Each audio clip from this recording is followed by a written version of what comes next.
I am not being dramatic when I say that I felt like I was dying. How I would imagine dying from old age feels like. You just slowly start deteriorating, everything stops working properly. I really think that there is something seriously wrong with me. Hi, my name is Madison, and I just started making content on YouTube about wellness, and I thought I would share my story about getting diagnosed with Hashimoto's disease. I was diagnosed in the summer of 2020, and it completely changed my life. If you clicked on this video, you're probably familiar with Hashimoto's, but if you're not, basically, it's an autoimmune disease that causes your immune system to attack your thyroid. And your thyroid is a very, very important part of your body. So back in 2019, I moved back to Washington, D.C. to take a new job. I was very excited about it. And I started the job, and it was a very toxic work environment. I was stressed all the time. I would wake up stressed, be at work stressed, go home, be stressed, cry about going to work the next day. My body was definitely in fight or flight mode for the entire time I worked there. It was not a good situation, and in hindsight, I definitely should have removed myself from it, but I just didn't feel like I could, you know, quit working there without finding a new job first. In late 2019, around the holiday season, I started realizing that I was just so tired all the time. I would wake up just so exhausted. I would be falling asleep on the metro going to and from work, which like definitely wasn't safe. But I just like couldn't keep my eyes open. I would be at work sometimes sitting at my desk in my office and I would just start dozing off. And I was like, what is happening? I would drink coffee and, an energy drink. I was getting like 8 to 10 hours of sleep every night, but it just wasn't enough sleep. My mental health was also in a pretty bad place, but I thought that that was mostly due to being in the bad work environment. And so I was like, well, once I get a new job, things will be better, everything will be fine. But that ended up not really being the case. My weight started fluctuating a lot, and I also was having really bad brain fog. I was forgetting things. I just felt like I was in a daze all the time. So fast forward to early 2020, I got a new job. Thankfully, it was a great job.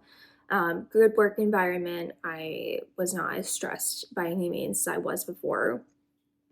That was also right around the time when COVID happened, and I was at home for the first time, pretty much all day, every day. And that was like the first time in a long time that my body and my mind were really able to rest. And that was when I really started to notice the other symptoms that I've been having.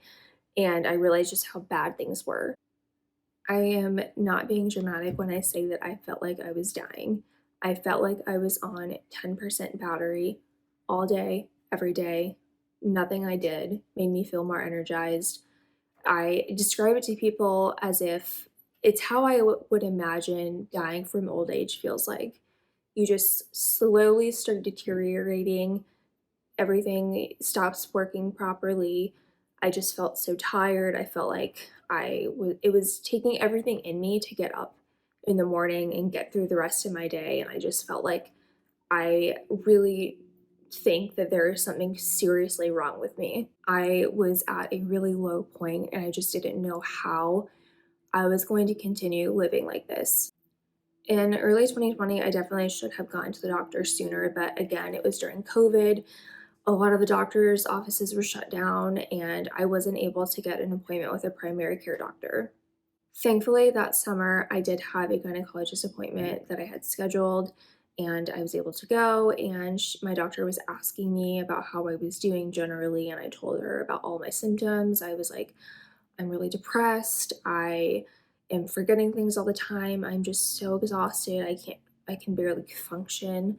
Um, like I just don't know like what's wrong with me. And she asked if anyone in my family had history of thyroid problems, and I said, "Oh, like actually my mom said that she's had hypothyroidism for years and years." And so my doctor was like, "Okay, like let's do a full thyroid blood panel and check your hormone levels to see like what's going on, and we'll go from there."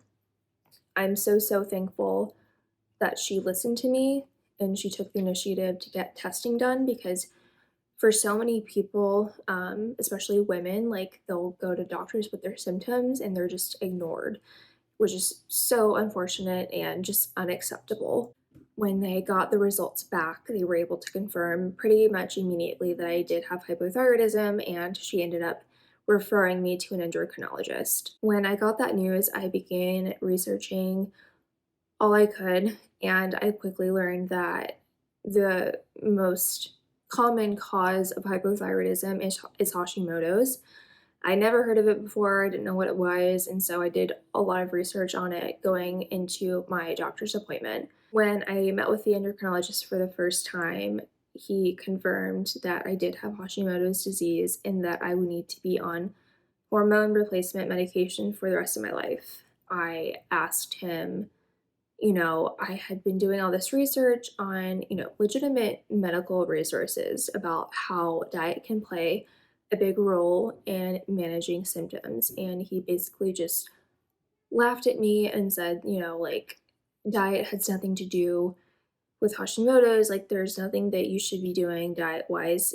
Just take your medicine properly and you'll be fine.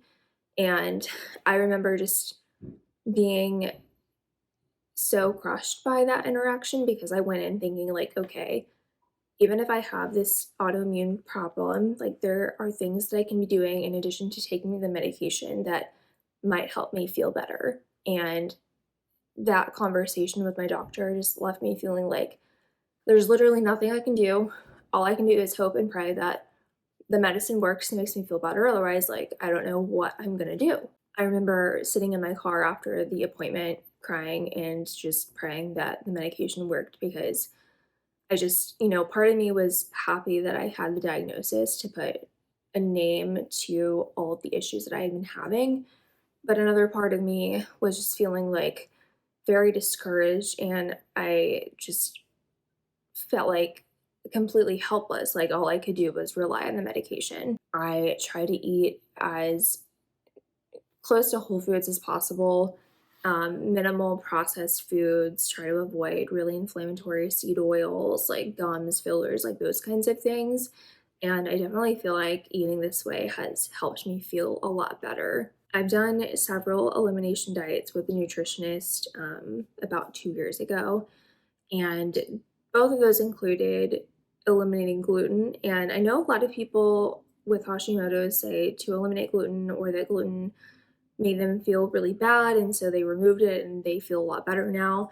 For me, unfortunately, that wasn't the case. Like, I really didn't notice that much of a difference. And, maybe I need to, instead of doing 3 months, do maybe a 6 month or a 1 year elimination. And, like, that's definitely something that I'm considering doing in the future. But for me personally, like, I haven't really noticed a difference with cutting out gluten.